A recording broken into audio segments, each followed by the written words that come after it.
오늘 복음에서는 과부와 재판관의 비유, 곧 하나님을 두려워하지 않고 사람도 거들떠보지 않는 재판관도 과부가 너무도 성가시게 구니까 결국 그 소원대로 판결해 주게 된다는 비유를 통해서 하나님께서는 지체 없이 올바르게 판결해 주실 것이라고 말씀하시면서 언제나 기도하고 용기를 잃지 말라고 주님은 말씀하십니다.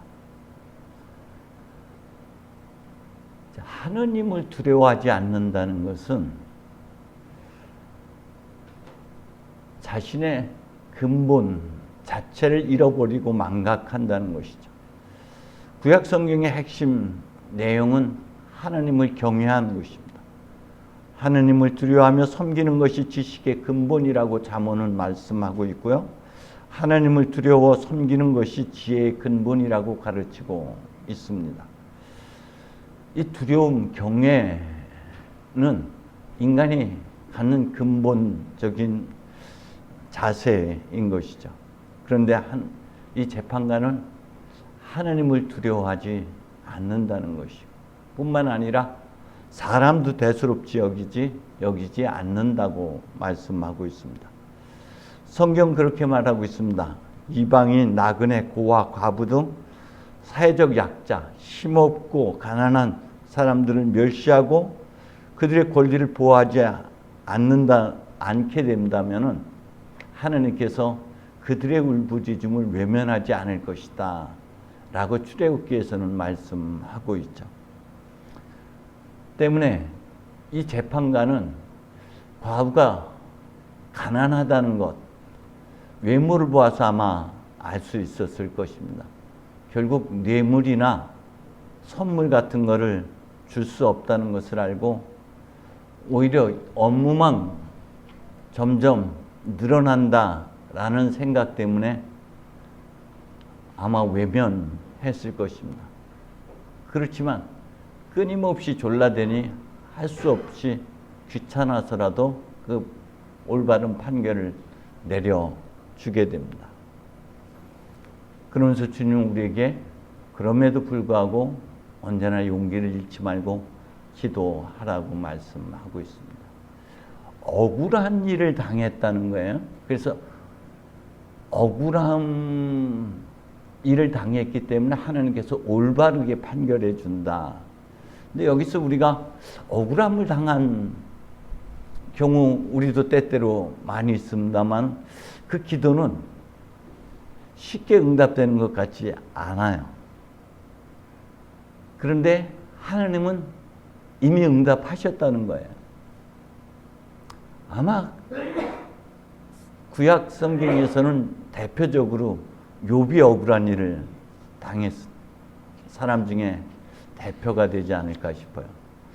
그렇지만 하나님께서는 이미 그의 기도를 들으시고 하나님의 때, 천년이 하루 같고 하루가 천년 같은 하나님은 그 때를 기다리면서 우리를 빚어가시죠.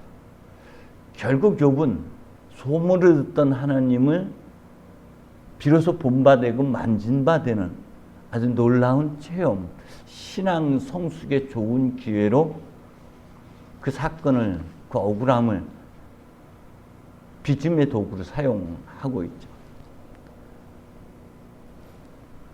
아마 다윗도 못지않게 억울한 일을 당한 케이스가 될 겁니다. 사울 왕에게 그렇게 충성을 했건만 사울로부터 죽음의 위협을 받게 되죠. 하지만 하나님께서는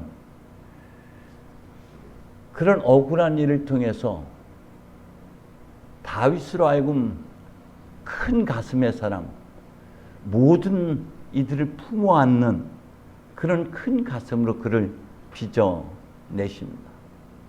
사도 바울, 여전히 하나님께서 그를 성숙한 믿음으로 이끌어 가시고, 예수 그리스도도 늘 억울한 일을 당했지만 그 억울함을 통해서 하나님의 뜻을 이루어 가고 계십니다. 때문에 우리가 삶에서 억울한 일을 당했을 때 지체 없이 하나님께 한다면 특히 시편에서는 그 억울함을 호소하는 기도가 굉장히 많아요. 하나님께 우리가 기도하는 일을 결코 놓쳐서는 안 될 것입니다. 근데 기도할 때 이렇게 기도하라고 성경은 가르치고 있습니다.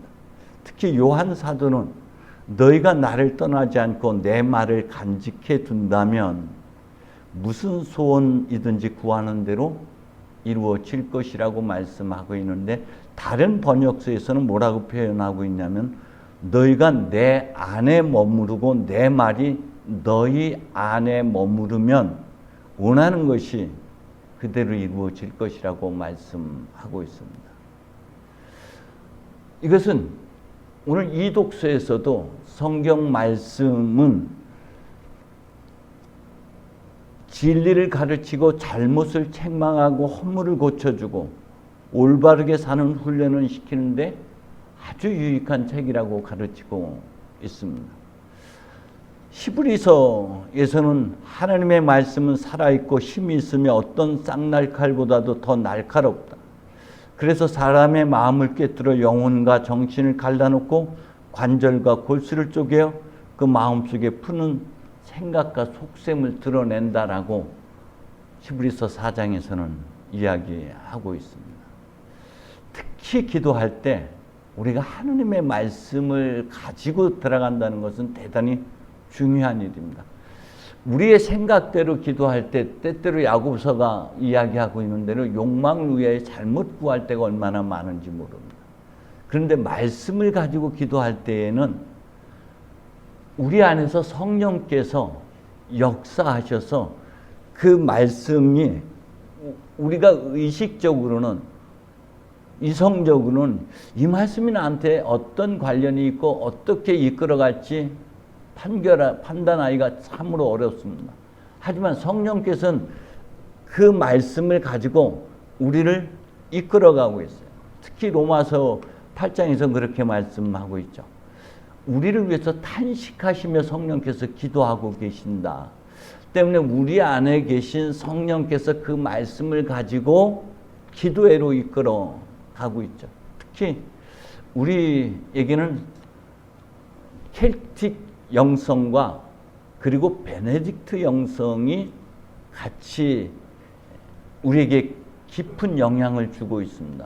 성공의 뿌리인 켈틱 영성은 창조 세계를 통해서 우리가 하나님을 알게 하는 은총으로 이끈다면은 베네딕트 전통 안에서는 말씀을 가지고 말씀을 곱씹고 되새기는 가운데 그 말씀이 우리의 허물을 들춰내고 우리 안에 숨겨졌던 빛을 밝히 드러내고 우리를 진리로 이끌고 우리로 하여금 본래의 나가 누군지를 알게 하는데 그 말씀에 활용이 되고 있다라는 것이죠. 그래서 우리 성공회는 렉시오 디비나를 굉장히 좋은 전통으로 간직하고 있고요. 최근에는 향심 기도도 새롭게 유행하고 있습니다. 청원 기도만이 기도가 아니고 수많은 기도가 있는데 특히 우리 전통 안에서는 말씀을 간직하고 말씀을 가지고 기도하는 것, 그리고 창조 세계와 마주하면서 기도하는 것을 안내하고 있고 그걸 굉장히 중요한 전통으로 삼고 있습니다. 그 말씀이 우리 안에서 우리가 기억의 저편에 밀어냈던 것들을 반추하고 다시 되새기게 하고 떠오르게 하셔서 하나님을 찬양하게 하고 하나님의 사랑이 얼마나 심오한지를 깨닫게 할 뿐만 아니라 우리의 허물, 우리의 어둠을 빛으로 변화시키는데 작용하고 있다는 것이죠. 때문에 기도는 우리의 가치관과 우리의 삶의 방식을 바꾸는데 대단히 유익하게 활용되는 것이 바로 기도인 것이죠. 기도는 또 우리의 뜻을 이루는 것이 아니라 아버지의 뜻을 이루어가는 것이 참된 기도인 것이죠. 우리는 무조건 우리가 욕망을 위해서 우리의 욕구 충족을 위해서 기도할 때가 얼마나 많은지 모릅니다. 하나님께서는 그런 기도를 우리가 계속해서 반복해서 기도를 한다 할지라도 그런 관점, 그런 태도, 그런 방식을 바꾸어 나가요. 그래서 우리로 하여금 하나님을 만나게 하고 우리 자신을 직면하게 하는 은총으로 이끌죠. 야곱 같은 경우가 오늘 대단히 큰 기도의 모범을 우리에게 보여주고 있습니다. 그는 모든 것을 떠나보내고 오직 홀로 남아서 기도합니다. 주님께서도 마태복음을 통해서 우리에게 골방에 들어가서 기도하라고 가르치고 있죠. 아무것도 의지 않고 아무도 없는 깊은 속에서 침묵 속에서 기도하라는 것이에요. 특히 야곱이 밤에 기도를 시작합니다. 그 밤은 단순한 어둠을 얘기하는 것이 아니라 우리의 암울한 상황을 의미하는 것이고 정말 자기 자신을 모른, 자기 자신이 누구인지 정체성을 상실한 상태를 상징적으로 보여주고 있어요. 그런데 기도 중에 하나님을 만나고 하나님 안에서 내가 누구인지를 알아차리게 되죠. 그가 기도를 마쳤을 때 해가 떠오르기 시작했다라는 것은 그의 인생이, 그의 삶이 깊은 어둠에서 빛으로 변화되었다라는 의미를 상징적으로 보여주는 것이죠. 우리도 기도 중에 우리의 삶이 바뀌어야 돼요. 우리가 신앙생활 열심히 하는 이유는 우리의 변화에 있는 것입니다. 하나님을 변화시키고 세상을 변화시키는 데 있지 않고 우리 자신을 변화시켜서 우리 자신이 한처음 하나님께서 보신 참 좋았다 했던 그 잃어버린 나를 다시 되찾고 회복해 가는 것이 기도의 여정이고 신앙의 목적인 것이죠. 주님은 우리에게 그렇게 말씀하고 있습니다. 아버지께서는 구하기도 전에 벌써 너에게 필요한 것을 알고 계신다 라고 말씀하고 있습니다. 기도가 필요 없다라는 것이 아니에요. 주님 알고 계시지만 너와 깊이 만나고 싶어 한다는 것이에요. 예수님은 늘 기도하시는 분이셨습니다. 항상 기도하셨어요. 외딴 곳으로 물러가셔서 기도하시고 혼자서 기도하시고 산에서 기도하시고 때로는 밤을 새워가며 기도하시고 심지어 십자가 위에서까지 기도의 모범을 보여주셨습니다. 그러면서 기도는 하나님의 나라와 그의 의를 구하는 것이고 기도는 아버지의 뜻이 이 땅에 이루어지도록 기도하는 것이라고 주님은 강조해서 말씀하셨을 뿐만 아니라 몸소 겟세마니 동산에서 내 뜻대로 마시고 아버지 뜻대로 하소서라고 기도의 모범을 보여주셨습니다. 기도는 내가 강해지고 내가 커지는 것이 아니라 나는 작아지고 나는 없고 그리스도가 우리 안에서 성령께서 우리 안에서 강하게 역사하시도록 주님을 우리 안에 모셔드리는 것이죠. 그렇기 때문에 사도 바울은 나의 약함을 자랑한다고 고백을 했던 것이죠. 그래서 사도 바울은 이제는 내가 사는 것이 아니라 그리스도가 내 안에 사는 것이라 고백했던 것이죠. 때문에 우리는 세례 요한이 그분은 커져야 하고 나는 작아져야 한다는 말처럼 우리는 점점 작아져서 사도 바울처럼 이제는 나는 없고 내가 사는 것이 아니라 그리스도가 내 안에 사는 것이라 고백하는 그 없음까지 거기까지 우리가 내려가야 되는 것이죠. 그 참으로 어려운 일입니다. 움켜잡은 손을 핀다는 것이 쉬운 일이 아니에요.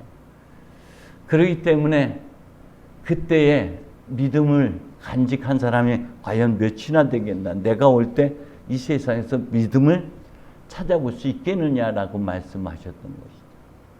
믿음은 나를 비워내는 것이고 그리고 그분이 내 안에서 강한 힘으로 활동하게끔 내어드리는 것입니다. 저와 여러분이 이번 한 주간에도 특히 렉시오집이나 하나님의 말씀을 간직하고 그 단어를 끊임없이 되뇌이면서 또 다른 체험을 하셨으면 좋겠다는 생각을 합니다. 말씀이 내 안에서 어떻게 움직이는지, 그 말씀이 나를 어디까지 이끌어가는지, 그 말씀을 통해서 나의 본래 모습을 다시 되찾는 그런 은총을 체험하는 그런 한 주간이 되기를 간절히 소망합니다. 성부와 성자와 성령의 이름으로.